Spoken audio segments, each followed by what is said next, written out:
In the expansive mythos of Tolkien's Middle-earth, few places evoke as much fear, mystique, and cold dread as the Barrow-Downs.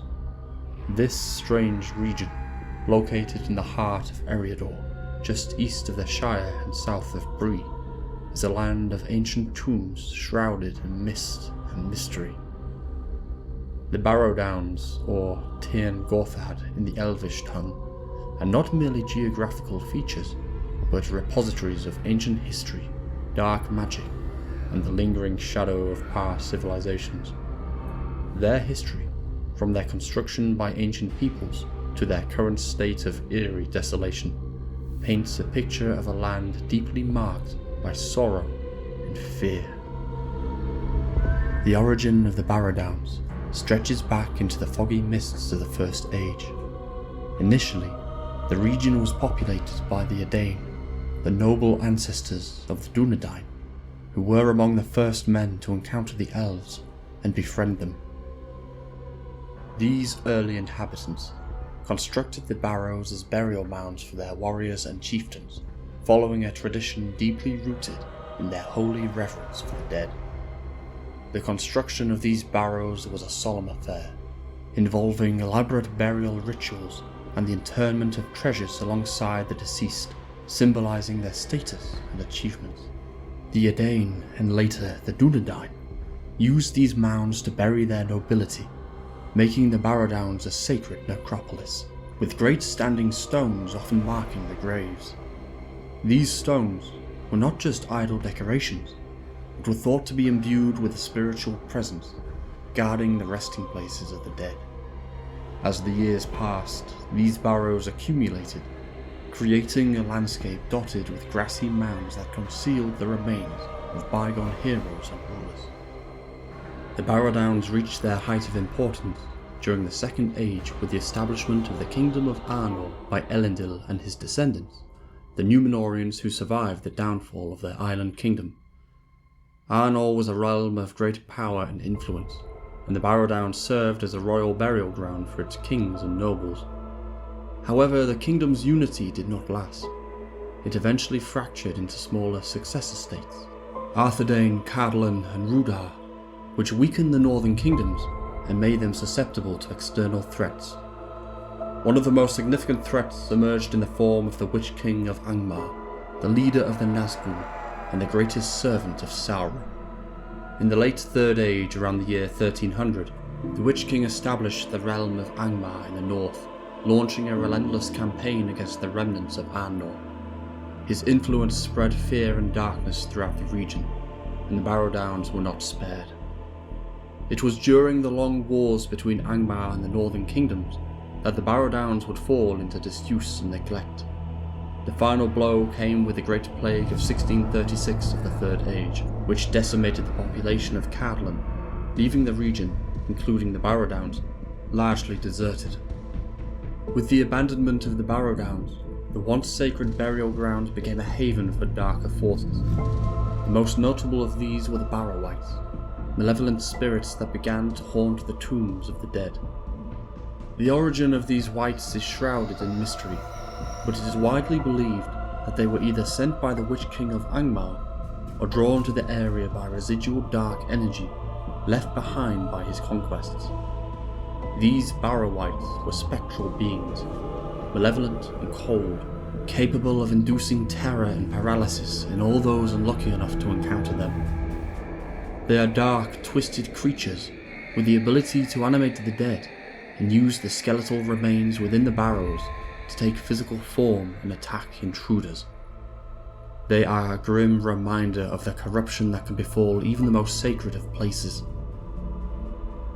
They mock the preservation of fallen warriors, where the peaceful sleep of the dead is replaced by a nightmarish existence of eternal torment.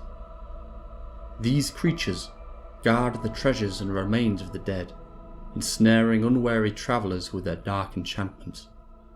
The mere presence of these wights has rendered the Barrow-Downs a place of dread, feared by the local populations and avoided by all but the bravest or most foolish of adventurers.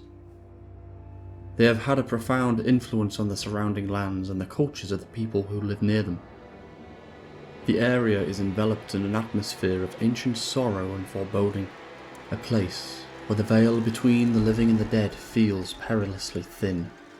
The power of the Barrow-Downs extends to the nearby Breeland, where tales of the haunted mounds have become an integral part of local folklore. The inhabitants of Bree and the surrounding areas regard the Barrow-Downs as lands of unspeakable terror, often speaking of them in hushed tones and avoiding them whenever possible. This resulted in travellers and traders from Bree and other nearby settlements preferring to take longer routes rather than risk passing through the Barrow-Downs. As Frodo Baggins and his companions journey from the Shire to Rivendell, they take a path that leads them through this haunted region. Despite warnings from Tom Bombadil, a mysterious and powerful being who resides in the old forest nearby, the hobbits find themselves trapped in the Barrow-Downs, ensnared by the dark magic of a Barrow-wight.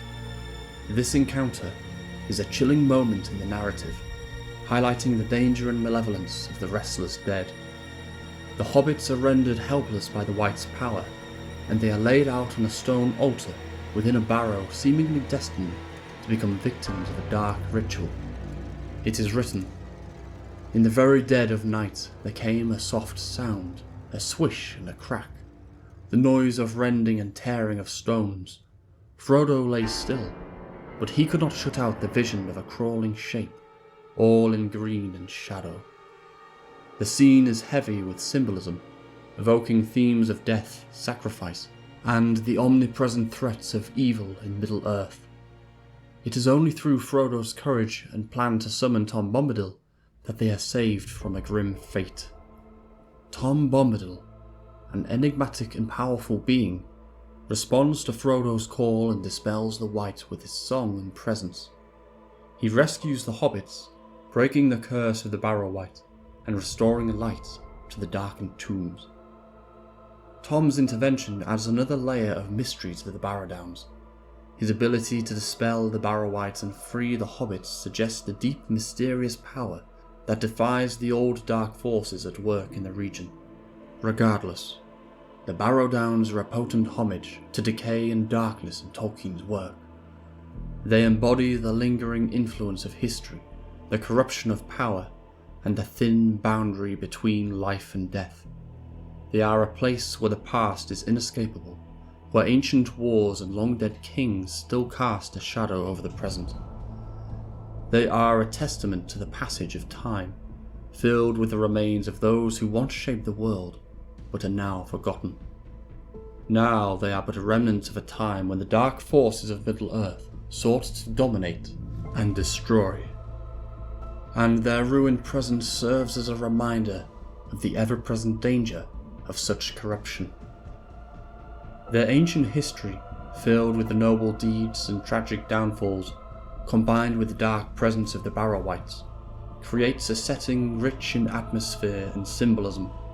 As a land where the past and present intertwine, where ancient evil lingers, and where the boundaries between the living and the dead often blur, the Barrow-Downs will forever evoke a deep sense of cold fear and endless dread.